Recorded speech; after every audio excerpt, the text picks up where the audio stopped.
Okay, so this is our first panel, and I'd like to introduce the chair of the panel. The way it's going to work is the chair is going to introduce the panel members. Someone will be a main speaker, and then there'll be a couple of commenters. And we'll have questions after each session, brief questions that we'll take at the end of each session. So the chair of this first session is Heather McLetchie-Leader, and she's a resident advisor at Harvard University and assistant dean of the Harvard Summer School. She's currently a doctoral student, and her research on marriage and antiquity combines a study of religion and critical theory to engage broad questions of history and social justice, as well as the politics of difference and experience. Thank you. Thank you, Ellen. Good morning, and welcome to the first session, Getting Admitted, Oriented, and Off to a Good Start, First Steps. My name's Heather, as Ellen said, and this morning I have the absolute pleasure of introducing our four panelists who will be sharing their insights on developing programming and best practices for helping incoming students off to a good start. Our main speaker is Casey Carr. Casey is an Associate Dean of Students at Cornell University, Director of Community Support, a Crisis Manager, and the advisor to Cornell Minds Matter, a student-run mental health advocacy group. Casey will be presenting on some of the many ways Cornell creates a culture of a caring community and how important messaging is in helping students develop the feeling of belonging and a growth mindset. Casey will be followed by Deborah Natoli. Deborah is an associate professor and director of the Professional Doctorate program at the USC Price School of Public Policy. She will share a rationale and framework for the promotion of curriculum with attention to mindfulness as a way to enhance student and societal well-being. After Deborah, we'll have Catherine Morris and Jay Blake. Catherine is a professor and the Veterans Counselor at Sierra College. A veteran herself, she coordinates the Sierra College Veterans Center and developed and teaches the Boots to Books Intro to College course. Jay Blake served 12 years in the Marines. He began as a student at Sierra College and now works full-time in the Veterans Center, where he has been instrumental in heading up the peer mentoring elements of the program. California's veteran population is among the largest in the country, and the majority of veteran students enroll in community college. Catherine and Jay will talk about Sierra College's nationally recognized model, which provides critical support for veteran students entering higher education. After our speakers have concluded, they'll have a few minutes for responses, and then we'll open up the floor to questions from the audience. Thank you.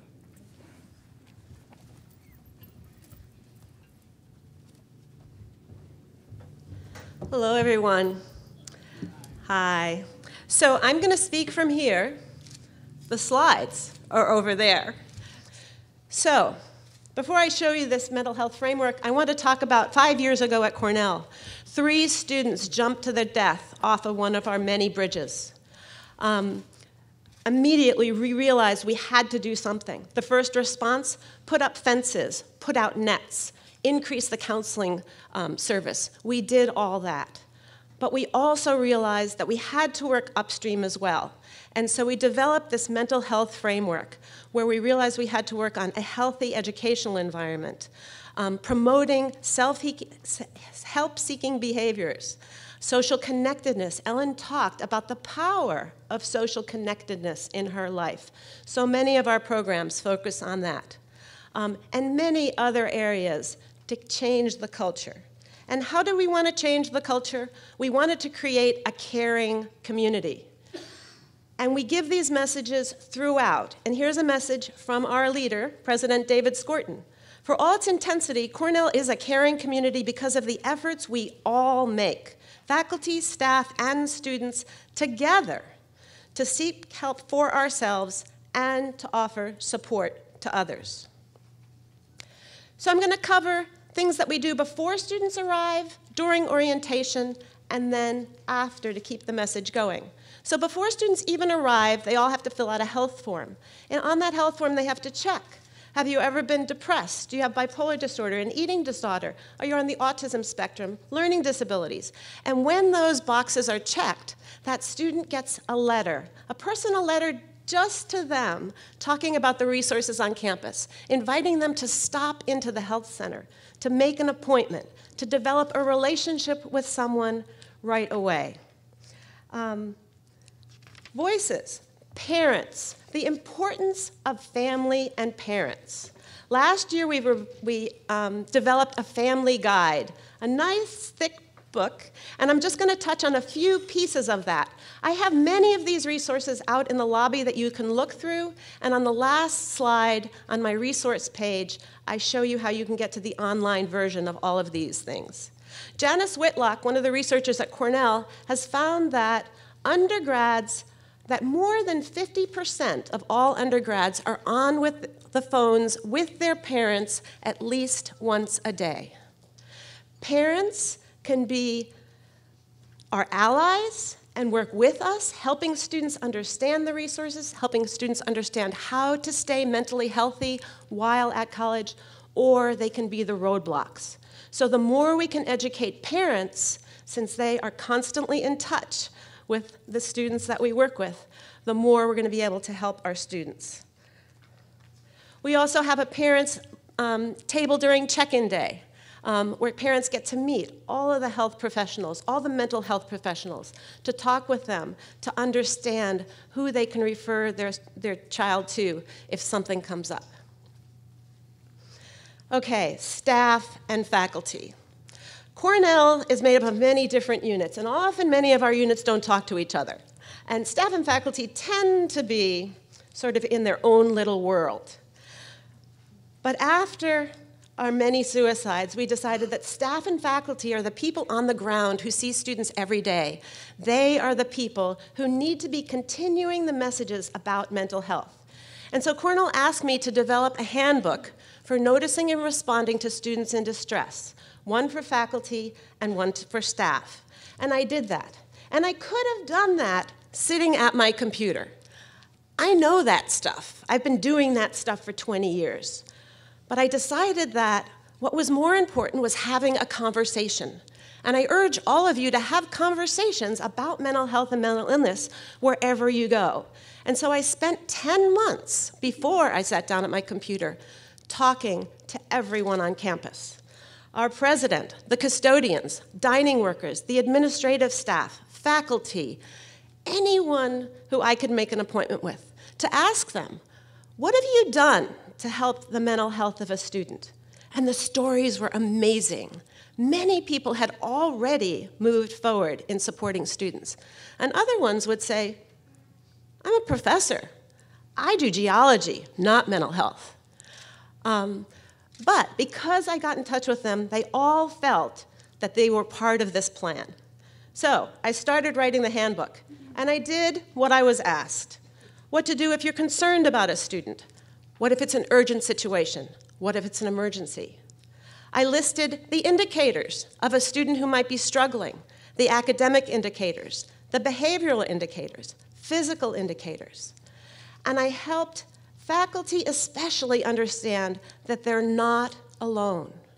There are many people on campus that they can consult with to get information about how to approach a student when you notice that they're troubled, about how to be supportive. I talked to them and wrote about how to make contact, how to write that first email when you're worried about a student, how to sit down with them or ask them to stay after class, and what to say. And then I gave them many, many pieces of information about how to refer. So my job is done. They now know how to recognize and respond to a student in distress. Great downstream work. But I couldn't stop there, because even at that point, years ago, I knew that upstream work had to happen too. And so I decided there had to be a middle section on how to promote student well-being, where I talk about student development, managing stress, creating a trusting environment, fostering cooperation versus competition, being clear in your expectations, building student confidence and self-esteem, and many other things. So I'm letting faculty know that their job is to help with the life of the student, not just the academic work.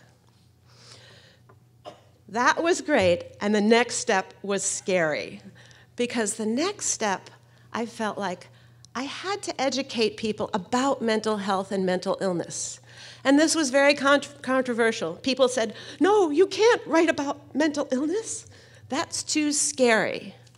And I said, and it's also real. And 1 in 4 students is wrestling with some sort of mental health condition.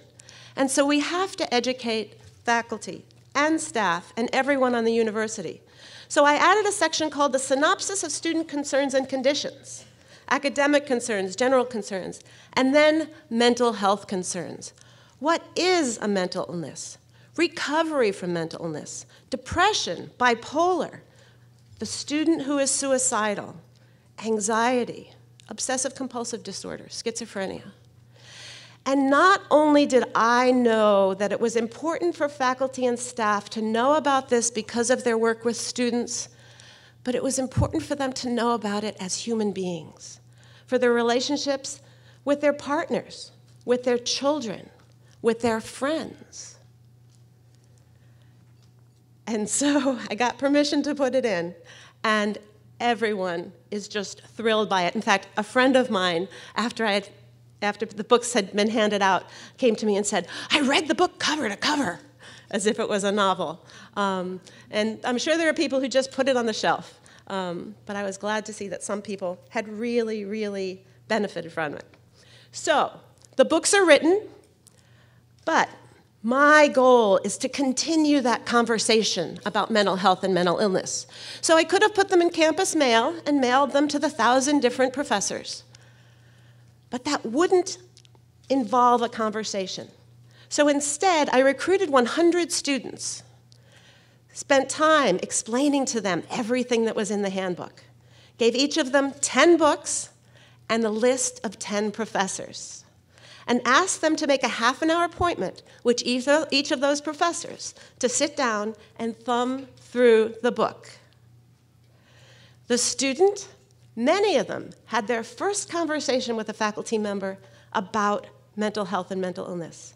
And the professors many of them had their first conversation, and they lived through it. Okay, in the book, another thing that I do is really help people understand that mental illness is not all this doom and gloom. Yes, there are struggles and there are challenges, but I have little inserted boxes with many, many, many famous people who struggle and are challenged by their mental illness and have made amazing accomplishments. So it's really important for people to know that people with mental illnesses have many facets, talents, abilities, and are able to shine. We've also created notice and respond videos where we have workshops and videos that we show for faculty, for staff, for students. And Catherine Thrasher-Carroll, my colleague, Catherine, can you raise your hand? Helped create these videos and would love to talk to people during the break about them. Okay, let's move on to orientation now. We've got everyone sort of on board with some of the education and information. Friendship is born at the moment when one person says to the other, "What? You too? I thought I was the only one." So I'm going to talk a little tiny bit about Carol Dweck and David Yeager's information about belonging and having a growth mindset of intelligence. And these are messages that we give throughout our orientation program. When students encounter common struggles in the critical first months of college, like feelings of loneliness or struggling academically, these difficulties can seem like proof that they don't belong, maybe because of their mental illness or their background or their cultural background. And it can become self-fulfilling. If they feel like they don't belong, they might not seek out support. They might not try that hard. But it doesn't have to be that way. So during orientation, we focus on two important messages. The social belonging message. It conveys that everyone worries about whether they belong in college at first, but these worries lessen in time. When a student feels excluded or lonely on campus, This is part of the normal difficulties that all students go through, not proof that their group cannot succeed in college. So belonging helps students persist in their game. The growth mindset of intelligence conveys that intelligence is not fixed, but intelligence comes with hard work, effective strategies, and help from others. So when a student struggles in the introduction to chemistry class, it's not because they don't belong, it's not because they're not smart. It's an opportunity to grow and to learn, and a sign that with resources and persistence, they can make it in college. So, the students have arrived. Now, I had to throw in some snowballs. I'm from the Northeast. It's been cold. Orientation can be considered a snowball. You start it down the hill, and it picks up speed, and it picks up snow. So, some orientation programs that will help spearhead the climate on campus. Real Students, Real Stories is a video of real students, real Cornell students, who talk about their first experience on campus. It covers roommate situations, covers what happened when I cheated on a test, everything from what it was like when I first went to the counseling center, real students telling their stories. Then we also have President Scorton, who gives the message that he failed a class in college, and the message that if you learn nothing in college, learn to ask for help. SOAP, we do a lot of resilience training during orientation, nurturing social connections, being optimistic, practicing appreciation and gratitude, and having a purpose and passion in life. And we also have the Tapestry of Possibilities, which is a skit, many skits, that every single student during orientation gets to experience, where real Cornell students who've been writing the skits about real situations act them out and then hold a moderation session after. And these skits involve anything from microaggressions to bullying, preventing sexual violence and hazing, respect, understanding, LGBTQ issues, religious beliefs, and awareness about mental health and mental illness. So we're off to a good start. We have orientation programs that help students understand the culture that they're walking into, one of belonging, respect, and inclusion. Remembering the importance of continuing that conversation in every single realm that exists on your campus. These are some of the very many committees and councils that exist that all in some way work on mental health on campus. And define health broadly. Make sure that your campus has mental health as part of its health policy. Championing student voices. This is the most important part for me. Listen to your students. Let your students be your guides. Your students know what they need, and they know what can be done. Here are some of the many programs that Cornell Minds Matter runs. First, it's important to keep mental health in the news. We run 165 programs every semester. That means 165 times. There's a flyer on the bulletin board. There's an ad in the newspaper for an event that we're doing. There's a message on the media towers. A Cornell student cannot walk through their day without getting some message about mental health and mental illness. We do gratitude sessions, random acts of kindness, afternoon tea with the administrator, tabling to eliminate the stigma of mental illness. Here's a speak out where 4 students are talking about their illness, their first symptoms, their challenges, and their recovery. The leave of absence group. I know I'm running out of time. I've got to be quick. I can see Heather's eyes right there. Okay, so the leave of absence group. I was running a group once, and I had students working in triads. Before the triads were over, these 3 students rush up to me. Casey, we've all been on a leave of absence. And this is the first time I've mentioned to anyone I have borderline personality disorder. And this is the first time I told anyone about my eating disorder and my depression. We have to somehow have an orientation for students returning from leave. First-year students are welcome back. Transfers are welcome to Cornell. No one welcomed us back. No one knew that we were coming back. We came back alone. We didn't know that anyone else had returned from a leave. So we started an orientation program for students returning from leave. But after the first session, they would not leave the room. I think it was 3 hours before I could push them out of the room. And so we developed a weekly session that we hold for students who've returned from a leave of absence. And here's a little quote from Allie. After coming back from a leave of absence, there have been so many unexpected hurdles that appear all the time. Trying to get back into the swing of things when I was never really in them in the first place is hard. But having the leave of absence group every Thursday helps me ground myself. Through this group, I've been able to ask the really hard, embarrassing, awkward, and personal questions.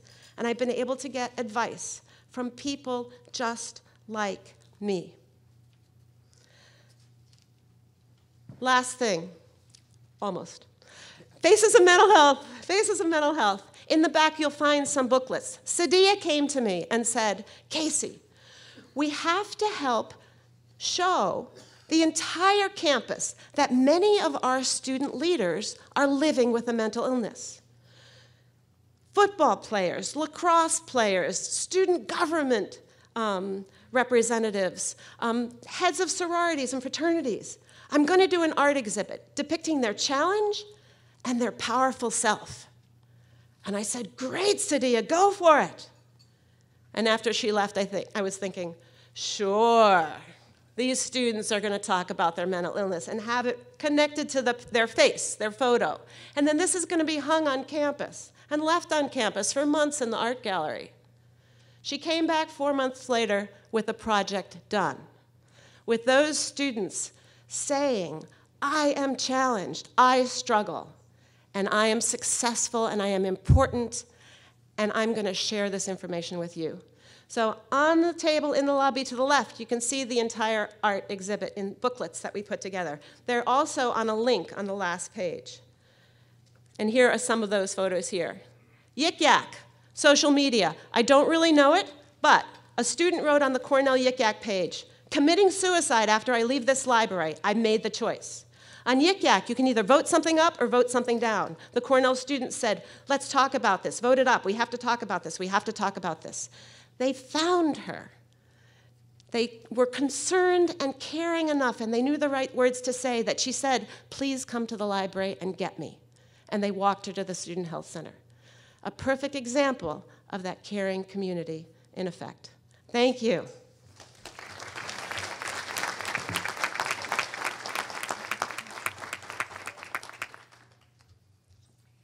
Thank you so much, Casey. Does this work? Thank you so much, Casey, for your time and for that talk, and to Heather for starting off our panel, to Ellen and Steve, to all of you for being here today. It's because of you and your caring that we're going to make this world a better place. My name is Deborah Natoli, and I'm here at USC at the Price School of Public Policy. And I'm going to fall back, briefly talk in less than 10 minutes about a program we have here at USC and some curriculum that follows up that program. And I guess using Casey's line of reasoning, this is an upstream program.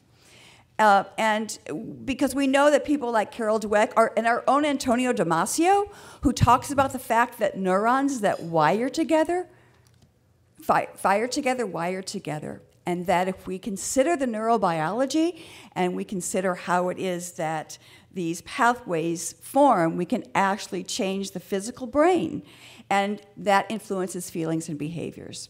So as a policy professor at the Price School, we seek to find, through community and cross-sector collaborations, new, innovative, socially just, and sustainable solutions to long-pressing public problems, and we take actions to increase the quality of life for humanity.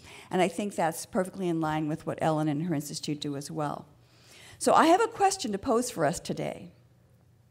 The question I have for us is this: how do we together, collectively and consciously, as communities within universities and across universities, co-create curriculum to more fully educate all students with the skills and habits of mind to enhance their quality of life so that they become happier and more fulfilled persons with a consciousness that permeates the public mind and ripples through the world as well-being? How do we do that? Before we answer that question or consider that question, I'd like to bring us some facts about college students. UCLA's Higher Education Research Institute surveys approximately 150,000 students every year nationwide.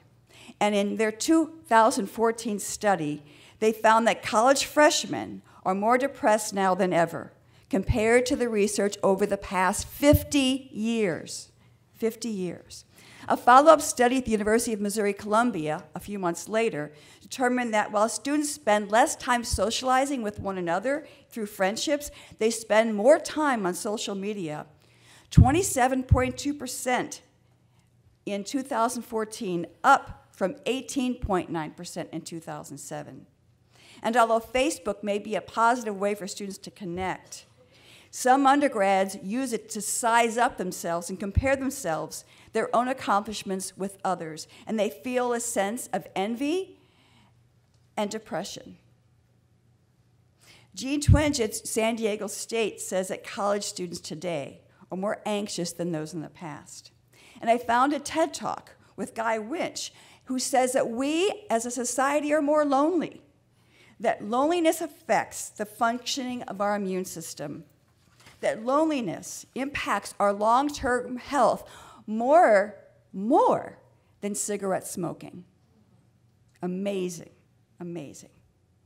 My mentor, Bob Keegan at the Harvard Graduate School, says we are in over our heads today. We are in over our heads and don't have the skills and capacities to deal with the mental demands of modern life. We don't have the skills and capacities. So how is it that we as a university community can build those skills and capacities in our students upstream, as Casey indicates? I feel so very lucky to be here at USC, to serve President Nikias, who speaks about education and coming into light from the shadows as he talks to us about Plato and the allegory of the cave. Michael Quick and Provost Jean Vickers, who bring faculty together for these conversations. Ellen Sachs and my Dean Knott at the Policy School, who use their research as policy levers for effective societal change and outcomes. These are incredibly insightful leaders. One of the initiatives coming here at USC is called Mindful USC. And through this initiative, we are trying to create a culture of mindfulness, not only with our students, but with our faculty as well.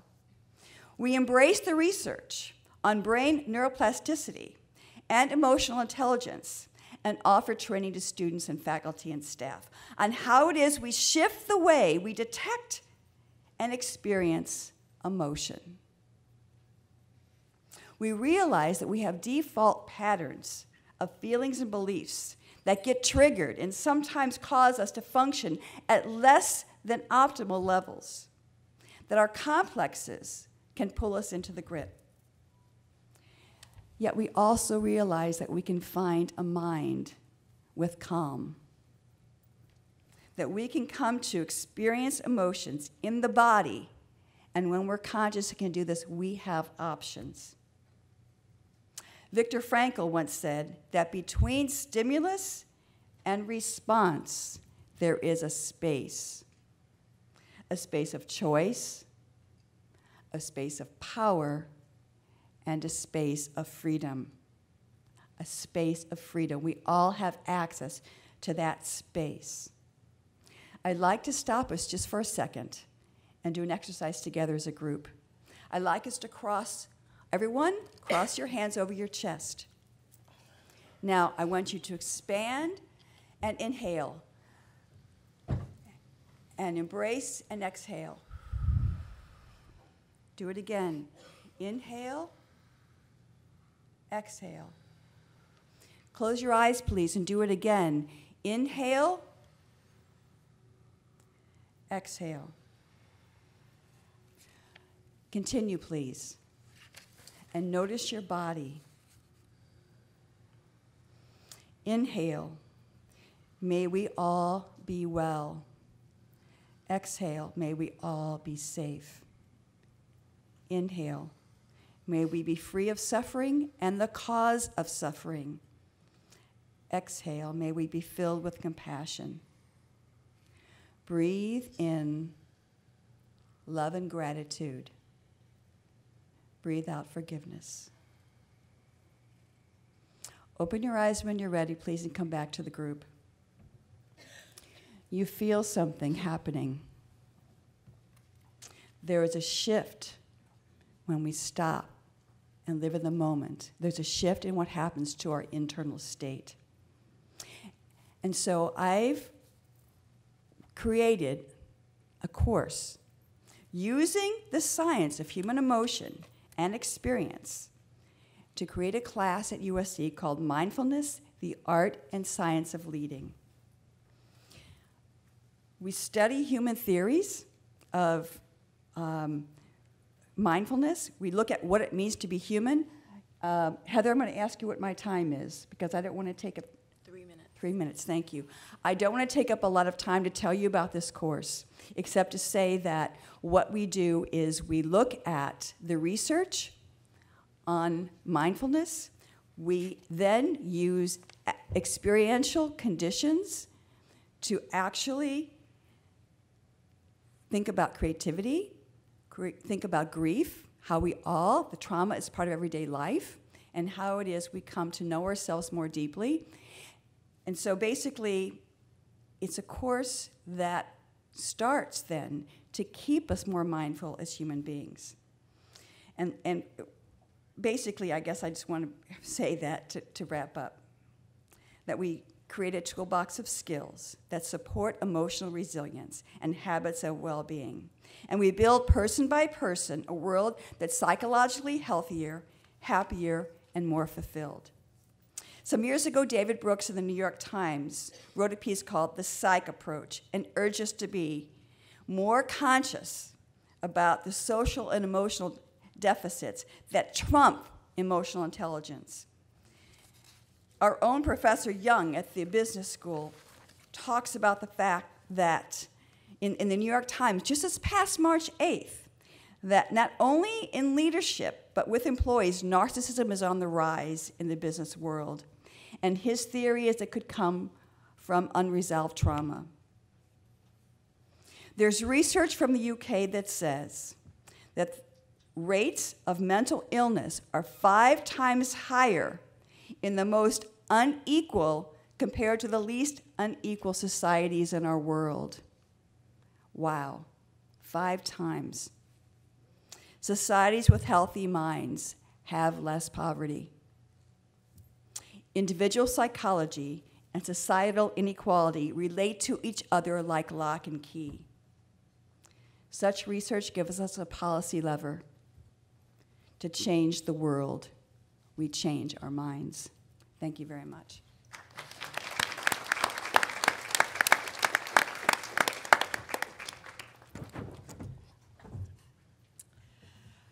Wow, that was very inspirational. I want to say I'm so honored to be a part of this, our program. And at Sierra College, when I started in 2000 as a veterans counselor, being a former Marine and Army and Air Force, I was asked to try and see if I could address the issues of the vet population.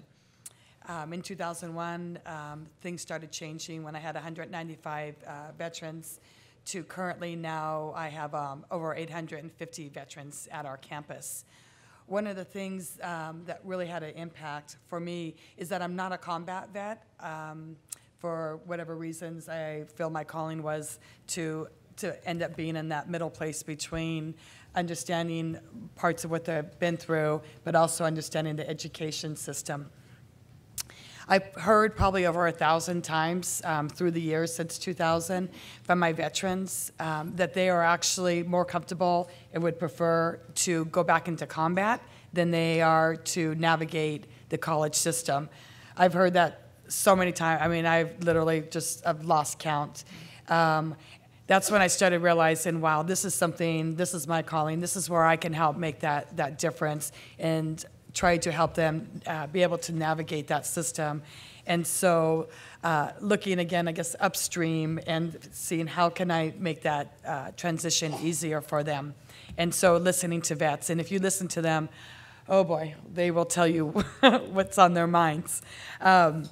So what ended up happening is started advocating for where we just had a window at admissions and records, and my office was in counseling, into advocating that we needed a place where we could assist the veterans with the massive paperwork that it takes to even start their benefits, let alone if they've served in combat and dealing with combat stress injuries.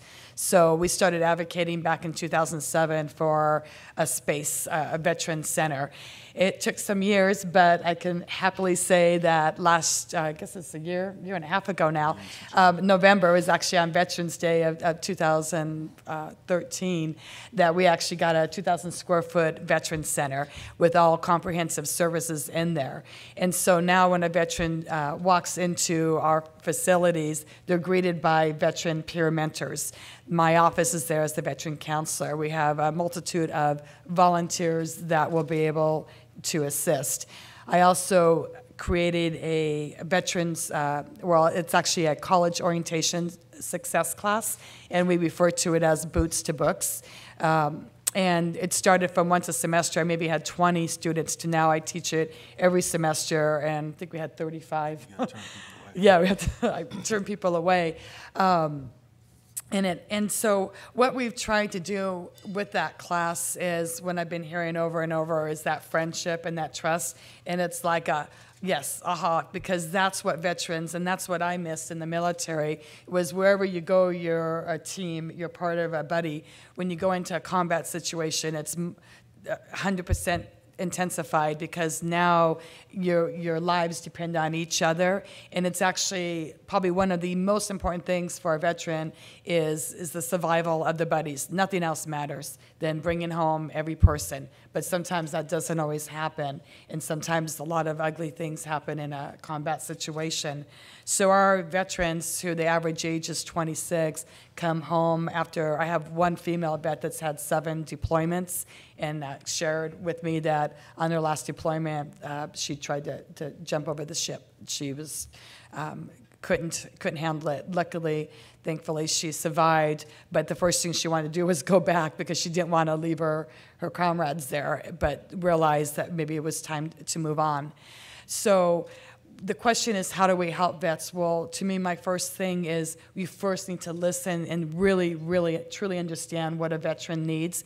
Veterans aren't looking for sympathy. We're proud of our service, but we also come back with a lot of transitional issues.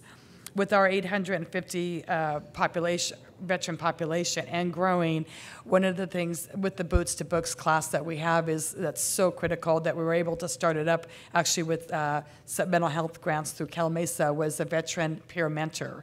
And we actually call ourselves Veteran Cadre, and that is paraprofessionals that go out and reach out to one another. That's probably, if I had to say, what are our 2 most successful things that make a difference in a veteran's life, it is having a place of safety and trust where veterans come in on a regular basis.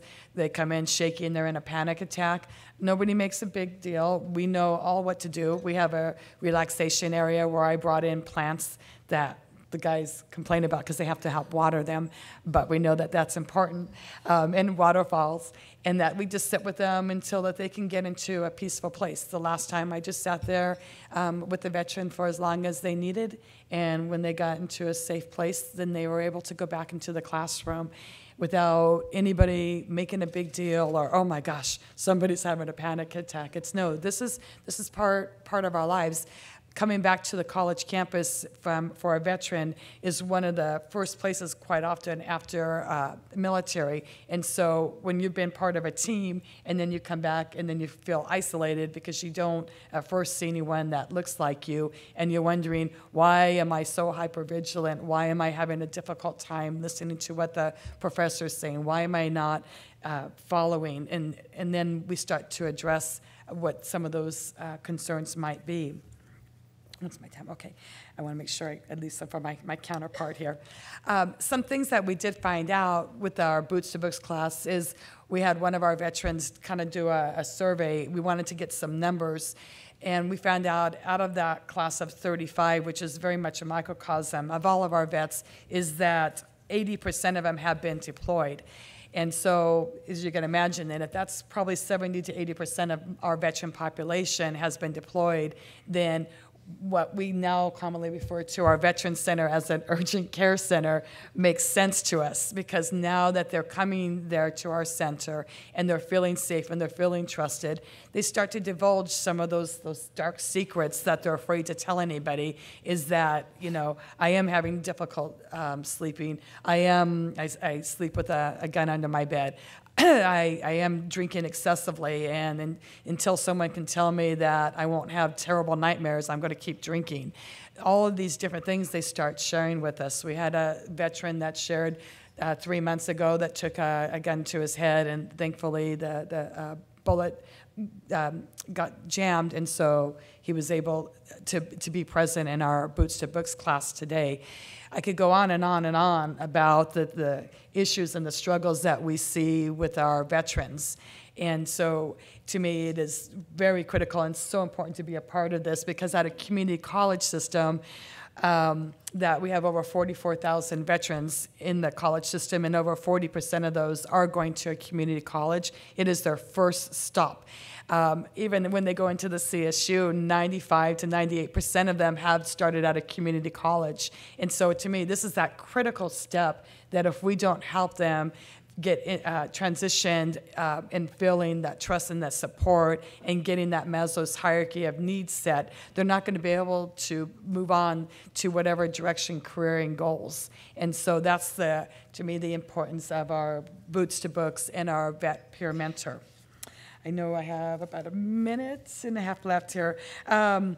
So again, I think I want to emphasize with the population is that if you have 70, 80% of your population that has been deployed, and 26 years is the average age, and we know that over 40%, and that's a low number, that have stepped up to address post-traumatic stress and military sexual trauma and those other concerns. We know that number is actually much smaller because of the stigma attached.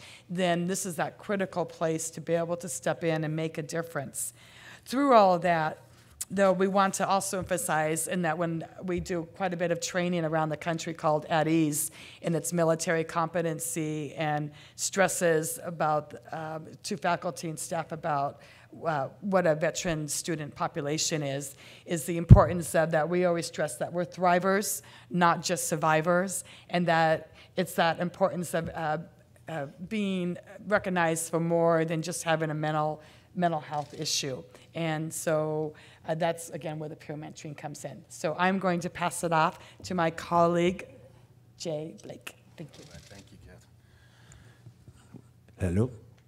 All right, so we on? Yeah, I just want to thank everybody for inviting me. I'm a 12-year combat vet Marine. I started at Sierra College. Right now I'm full-time classified staff, but about 4 years ago, I was not in a place to be useful to anyone, not even myself. I got discharged from the Marine Corps after 12 years. I was planning on being a 20-year guy, and after my second tour in Iraq, I came back and I went so deep into the bottle that pretty much it was just to make myself sleep at night. And then it came to the point where I was hospitalized about 4 or 5 times for the dependency. The Marine Corps sent me to rehab about 5 times and finally decided that it may not be alcohol that's the problem, it may be some emotional disorders, and I ended up being diagnosed with about 2 pages worth of them. I got out of the Marine Corps and was dealing with that stuff through the VA and had all those various struggles. And I got hooked up with Sierra College, and thank God the program at Sierra College relatively quickly, and I stayed very close to the program. I got involved in helping and reaching out, and all the while trying to get help with my own issues. I came through the fire. It's definitely a lifetime commitment, what I'm working with, but I came through the fire and I became employable. There was a time when I honestly was not. I was looking at being unemployable. The VA actually has a classification, a category for that. It's called unemployability, and I was right there. And they thought that I was probably not going to be able to hold a job in any way, shape, or form because of my condition. But after being sober for a couple years and working on these various issues, I was able to kind of move into a position here and keep advancing with the program there. In some ways, over the last 2 years especially, I feel like the things that I've done that have worked for me in and outside the center, because my program involves outside of the center too with therapists and things, but inside the center has been immensely important. I help run that peer mentoring program with 8 other veterans who actually are just like myself. Every single one of them is diagnosed from the VA with, I like to call it an emotional disorder or whatever the case may be, but everybody likes the different. So, but every single one of them has the experience of going through it, and some of them are not all the way through it, definitely, like myself. Some of them are just in the beginning phases of it, but that experience allows them to reach out. That experience that I have allows me to reach out, and I speak in a common language. You know, I don't try to use big words on them, and I don't try to confuse them, with the various mechanisms of the brain or the chemistry. You know, I do exactly kind of what Casey was mentioning down there. I extend myself, and I find myself hearing over and over and over. I said, I thought it was just me. Over and over and over again, I hear that throughout the last couple years at Sierra College, and every single time it is what, like she said, it's the beginning of a friendship, and it can be something as simple as just the nightmares, or it can get as complex as the relationship issues and all that type of thing. So I just want to thank everybody for giving me the opportunity to come here and share my experience, and hopefully the road continues to go. So thank you, I appreciate it.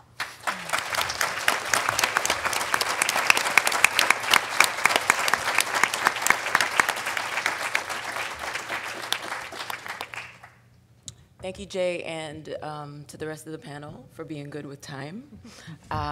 If there are no responses from the panel, we can turn it out to the audience for any questions people might have. There should be someone with a mic holder. Thank you. 3 mics. We have 3 mics and 3 mic holders. So if you do have a question, raise your hand. We'll try to get someone to you.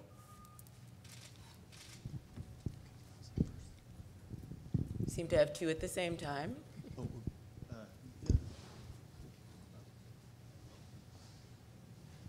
I just wondered if, Casey, you have spoken so eloquently about the programs at Cornell and what you have done, and Catherine and Jake, you have spoken so eloquently about the needs specifically of veterans. I was wondering if you all could talk just for a moment amongst yourselves about how you all hear each other speaking, and what can we do for a veteran population in some universities that don't have the enormous experience that Catherine and Jake have are bringing to us. Go ahead. Well, I definitely have some thoughts. Coming from the trenches, I feel like we have a model program, although it's been built, with my vet population and support from the administration. But the one thing that we don't have is through what's called the Student Equity Plan, that there's funding coming into community colleges, and so they've done some benchmarks, and they've shown that although veterans legislatively are to be addressed in the funding, but our school's actually showing that our veteran population is actually doing slightly better than the general population, which to me is like, oh my gosh, wow. And that's with 70–80% dealing with combat stress. So my thing is, well, I'm wondering if by chance the universe that we're doing something right that is making a difference, because I hear it every day from veterans saying what a difference that we make, and we're honored and humbled, but what we don't have is any statistics. There's no research, there's no data being done to show what what's working and what's not working, and that's where we're struggling. At Cornell, we don't have very many students who are veterans, but what we learned is the importance of having that cohort. And so a few years ago, somehow Cornell worked it out to have 12 students who were veterans all join the business school as first-year students at the same time. So they've become a cohort, and they get all kinds of special counseling and services and help. And so I'd say that if you have a school that doesn't have a lot of resources, find a way to have a group of students who are veterans start at the same time so they can have each other, because as we've heard, that's so important. The other thing are running programs. Our Cornell Minds Matter program is really well connected to Active Minds. Do any of your campuses have Active Minds chapters? If you don't, Google Active Minds and see if you could find some students that would start one. It's an amazing advocacy program for mental health, mental illness, and I think they're up to like 400 chapters on universities throughout the country and world now. So we had one of the Active Minds speakers, Brian Adams, who is a veteran, come and talk at one of our Dining with Diverse Minds dinners. These dinners are for 150 people, faculty, staff, and students together, sit at tables just like you are now, and hear what they believe is the hot topic at the time, and have someone speak. Sometimes it's a panel. Then they have a discussion at their table, and then notes are taken from that discussion, and then the students are able to have their voice in those notes sent to administrators to help change policy. And so I know that we will be getting more students who are veterans, and I'm hoping that that dinner with Brian Adams will help inform the university in general about what might be possible. Thank you. There was a question over there, lady in the check shirt. Actually, I think we had a question over here. Oh, did we? Okay. Good morning. My name is Tina Barlong. I'm a VA certifying official at San Diego Miramar College, and my question is specifically for Ms. Morris. This Boots to Books program, this course that you offer, I'm wondering whether or not this class is a payable course for VA education benefits, and if so, how were you able to get it to fit on an education plan? Yes. One of the things, this little secret, and when we talk about navigating for the vets, we actually spend anywhere from 2 hours to 2 days with every single vet that comes through to understand the bureaucracy of the VA, because the VA only pays for certain classes that are approved on an education plan. One thing that's been very, very valuable is, as myself as a vet counselor, is not only being a vet, getting the GI Bill, but I felt like it was crucial, absolutely crucial, to understand the regulations and policies so that I can advocate for my veteran students. And so the Boots to Books class, even though the VA comes down and says, you need to make sure that the veterans have a goal and career counseling. But then again, if you ask them, well, will you pay for a Boots to Books? And the answer is, well, only if it's required for a degree. Well, most degrees don't require that. So, but there is the little loophole that a veteran can change their education plan as often as they want. So what I end up doing as a vet counselor is I change the education plan as needed.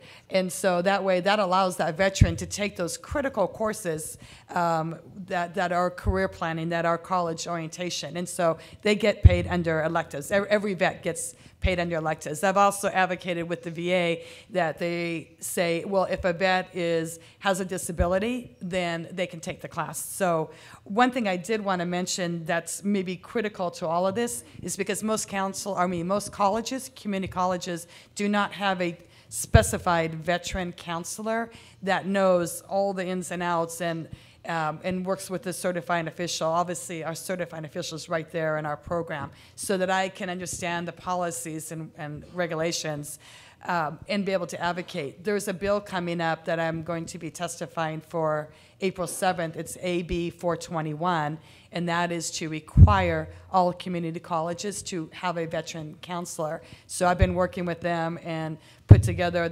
upon request, a proposal of what that position would look like.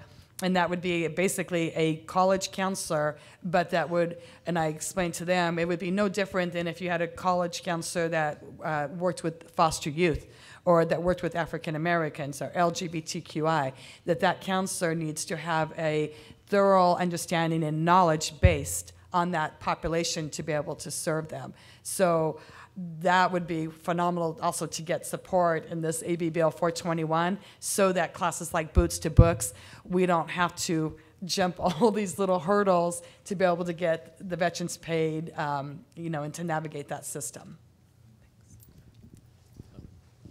Hello. How does Sierra College identify veterans at your college to connect them with a veteran center and peer mentoring? Well,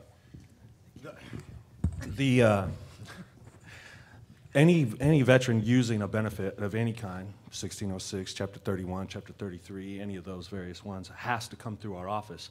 There's no other way they can notify or, the VA that they're going to school. So they have to go through a certifying official in some capacity. Now, there are some vets that don't use a benefit that for some reason don't hear about the vet center and don't have a need or a necessity, to come up there, and they do kind of slip through the cracks. And we kind of see them, and they say, I've been going here like a year, 2 years.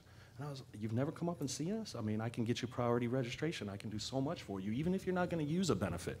So, I try to wrangle them in and let them know that there's a private space for them, computers and study area and all that kind of thing. So it is a difficult process identifying veterans if they don't come in, self-identify, and use a benefit that they need our services for. But 850 is a pretty good workload right now, so I'm not trying to. And we beg. had 6,000 visitors the first year. Oh, yeah, well, the center alone got 6,000 visitors throughout the year.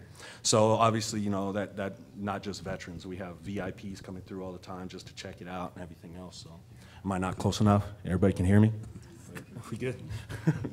So does that answer your question? Okay. Hi. You guys have such great outreach that you're doing to so many groups. I see that you have, outreach for people who are in family crisis, sexual assault, PTSD, self-injury, all kinds of things. Do you guys reach out to people who might be experiencing domestic abuse from a romantic partner? Well, in the vet world, absolutely, because there's such a huge number. Unfortunately, divorce is, sky high because of the deployments. Again, part of our program is, a lot of it is on a volunteer basis. So Jay and I and a lot of the other vets, we take them on weekend ropes courses and challenge courses. We do fundraisers on our weekends. And so just so you understand, a lot of our stuff is volunteer basis. I probably work 70, 80 hours a week since 2007, along with their support. But what we do manage is we address that, absolutely. Unfortunately, we had one of my veterans that was not in a healthy place, stalking one of my female veterans, and a restraining order. I had to assist the female vet. She needed a restraining order, but then I also had to address my other veteran student that had the restraining order that had a lot of psychological issues too. Actually, Jay and I had to do an undercover operations with 2 undercover police because the one veteran had threatened to take some lives, and I was the only one that they felt had a safe enough rapport with them, although I brought Jay because he's got the muscles, but no. But actually this veteran felt comfortable, and so I'm not sure where the outcome is because this just happened like 3 weeks ago, but what we did is everything possible, I felt, to try to get this veteran to seek out mental health services. That's where we run into a struggle because we have to send them, you know, to the VA, and all the veterans know the VA's pharmaceutical, and so, you know, it's trying to find boundaries and trying to find safety, because we also had a potential suicide that same week along with another veteran that, so yeah, it is definitely top on our list, and I include that all with the mental health issues. So, first of all, thank you, Casey. I feel like a kindred spirit out there. Wherever you go, you got to talk mental health. I'm Larry Schallert from the College of the Canyons. I'm the interim director of the Student Health and Wellness Center, and we do, you know, everything you're doing, and we try to connect, and we try to connect with the veterans. And just a suggestion. We actually have brought the Vet Center on campus. So we have veteran services like Catherine was talking about. But when you bring the Vet Center on campus too, these are combat veterans that have been trained in mental health. And so they connect with the Veteran Center. And so you have that extra added boost. I don't know if anybody else is doing it, but we are a community college. So it kind of gives you an opportunity to have another resource that doesn't cost anything. You know, your challenge is to make sure that they're full because they have productivity, you know, and all that kind of thing. So just a suggestion to people: vet centers are not the VA. They have a connection with the VA, but there's kind of a firewall between the vet center and the VA, and so they're willing to come on. They can do mental health and counseling as well as case management and connect to all the resources in the community. So just another suggestion. Just so that they know, when we call it a vet center, we're part of the college. So yeah, we're actually on the second floor of the library, which is what you mentioned. It's different than vet centers that are outreach through the VA. We work with them and actually had them out. Thank you. Hi, my name is Eliza Schaffler, and I work at Mental Health Advocacy Services. We're a legal services organization working with people with mental illness, adults and kids. One of the things, so I'm a lawyer, and one of the things I think about in this area and many others is reasonable accommodations under the law. That's a lot of what I do with my clients. And that's something I've noticed was kind of absent from this conversation. And I'm also sort of wondering if legal reasonable accommodations is something that you find yourselves talking about with students, and if so, if there are accommodations that you give most frequently. I can speak to that a little bit. One of my roles is being a crisis manager at Cornell. And so we're on a week at a time, and anytime any student's in crisis, whether it's because of a suicide attempt or a fire in their apartment or an accident or any kind of hospitalization, we immediately get the name of that student. And as soon as it seems like they're stable enough, I have a conversation with them, hopefully in person, but sometimes on the phone. And one of the first things I ask them is, what do they need? What kind of accommodations do they need? And Cornell's been unbelievable at understanding that when a student goes through any crisis, as well as students who have continual struggles, that they do need accommodations. And I don't think there's ever been a time when I've gotten in touch with a professor or an advising office to ask that person to contact the professor, so the professor hasn't said, yes, I'm willing to work on extensions, I'm willing to do incompletes, I'm willing to do whatever this student needs. So that's for specific individuals. But we're also working on accommodations for mental health of the entire population. Our spring break is always very late, and our spring semester is more like winter. I had to chop ice off my car to get to the airport yesterday to get here. And so it can be pretty dreary. And students said, we cannot wait till spring break. We need another break before then. And our student government created a resolution that they presented to the Faculty Senate. And so we now have a February break. So it's sort of an accommodation for the mental health of all students.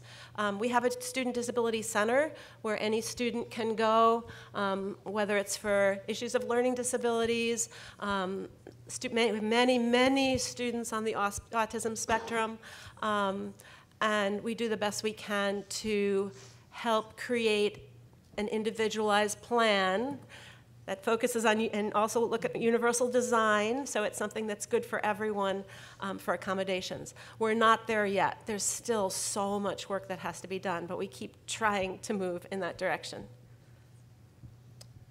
So we are at time. So in the interest of staying on track for the rest of the day, I would like to thank our panel and thank our audience for their questions. And I guess